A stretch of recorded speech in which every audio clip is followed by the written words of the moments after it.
Good morning সবাইকে। তো দিনটা শুরু করলাম এখন থেকে। আজকে হলো আমাদের ডান্স প্রোগ্রামের অ্যানুয়াল শোর আগের দিন।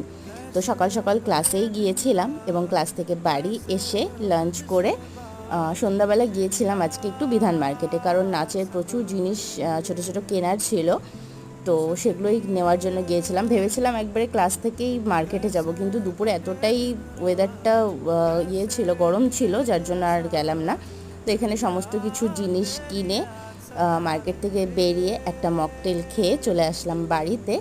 আর বাড়ি এসে সমস্ত কিছু গোছাতে বসে পড়েছি, কারণ আমার এইবার 4টে ডান্স আছে। তো সবগুলো ড্রেস, জুয়েলারি সমস্ত কিছু দেখে দেখে না নিলে পরে খুব অসুবিধায় পড়ে যাব। তো তার জন্য সমস্ত কিছু দেখে ব্যাগ গুছিয়ে ডিনার বানালাম, এবং তারপর ডিনার শেষে একটু লেখালেখির কাজ ছিল, সেগুলো করে আজকের দিনটাকে শেষ করলাম। ভিডিওটা ভালো লাগলে লাইক, কমেন্ট, শেয়ার করো, আর আমার চ্যানেলটিকে সাবস্ক্রাইব করে দিও। Bye bye.